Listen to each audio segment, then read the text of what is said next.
வணக்கம். தினக்குயில் செய்திகள். நடுக்கடலில் படகு மூழ்கியது. 2 மீனவர்கள் பத்திரமாக மீட்பு. 2 பேர் உடல் மீட்பு. 1 மீனவர் மாயம். கடல்வளத்தை காக்கவும் மீன்களின் இனப்பெருக்கத்தை அதிகரிக்கவும் ஒவ்வொரு ஆண்டும் ஏப்ரல் 15 முதல் ஜூன் 14 வரை 61 நாட்கள் விசைப்படகுகள் மீன்பிடிக்கச் செல்ல தடை விதிக்கப்படுகிறது. இந்த ஆண்டு தடைக்காலம் நேற்று இரவு ஜூன் 14 12 மணியுடன் நிறைவடைந்ததை இதையடுத்து ராமநாதபுரம் மாவட்டம் மண்டபம் சேதுநகர் பகுதியைச் சேர்ந்த சுதர்சன் என்பவருக்கு சொந்தமான விசைப்படகில் பாம்பன் பிரசாத், பரக்கத்துல்லா, கலீல் ரகுமான், ஆரோக்கியம், மண்டபம் முகமது ஹனிபா ஆகிய 5 மீனவர்கள் இன்று காலை மண்டபம் வடக்கு கடல் பகுதியிலிருந்து மீன்பிடிக்க கடலுக்கு சென்றனர். பாம்பன் கடல் பகுதியிலிருந்து 6 கடல் மைல் தூரம் சென்றபோது படகு எதிர்பாரா விதமாக நடுக்கடலில் மூழ்கியது. படகில் இருந்த மீனவர்கள் பாம்பன் பிரசாத், மண்டபம் முகமது ஹனிபா ஆகியோரை சக மீனவர்கள் மீட்டு மண்டபம் கோயில்வாடி கடற்பகுதிக்கு அழைத்து வந்தனர். படகில் இருந்த மீனவர்கள் பரக்கத்துல்லா, கலீல் ரகுமான், பாம்பனைச் சேர்ந்த ஆரோக்கியம் ஆகியோர் காணாமல் போயினர்.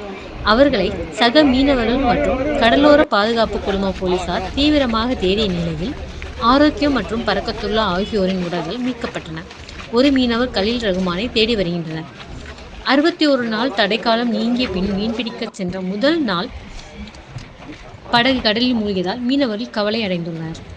கிழக்கு கடற்கரை பகுதியில் 61 நாள் தடைக்காலம் மீன்பிடி தடைக்காலம் முடிந்து நேற்றைய தினம் படகுகள்லாம் மீன்பிடிக்க போச்சு. அதில் மண்டபத்திலிருந்து மீன்பிடிக்க போன படகு எதிர்பாராத விதமாக கடலில் மூழ்கி அதில் இருந்த 5 மீனவர்கள் பாதிக்கப்படுறாங்க. அதில் 2 பேரை உயிரோட மீட்டு கொண்டு வந்தாங்க. 3 பேர் மாயமானாங்க. அந்த 3 பேரில் 2 பேர் தற்போது பிணமாக அவங்கள மீட்கப்பட்டிருக்கு. இன்னும் ஒருத்தர் மாயமாயிட்டாரு. இன்னும் அவரை தேடிக்கிட்டு இருக்கிறாங்க. இந்த சோகத்தை பார்த்தோம் சொன்னால் 61 நாள் தொழிலுக்கு போகாமல் கரையில் இருந்து பசியும் பட்டினியுமாக இருந்து அந்த மீனவர்கள் இன்றைக்கி தான் கடலுக்கு போயிருக்கிறாங்க. இன்றைக்கி கடலுக்கு போன அன்னைக்கே இவ்வளோ பெரிய ஒரு சோகங்கிறது மீனவர்கள் மத்தியில் ஏற்பட்டிருக்கு. இதை இங்கே போய் நாங்கள் சொல்கிறதுன்னு தெரில. ஏற்கனவே இலங்கை கடற்படை தாக்குதல், அதே போல் இயற்கை சீற்றங்கள், இப்படி மீனவர்களுக்கு பல இன்னல்கள் இருந்தாலும் இப்படி போன்ற விபத்துக்களும் எங்களை இப்படி பாதிக்குது. நாங்கள் இந்த சிரமத்திற்குள்ளே இந்த சோகத்தோடு நாங்கள் இருக்கிறோம். அந்த பாதிக்கப்பட்ட குடும்பங்களுக்கு மத்திய மாநில அரசுகள் உடனடியாக நிவாரணம் வழங்கணும்.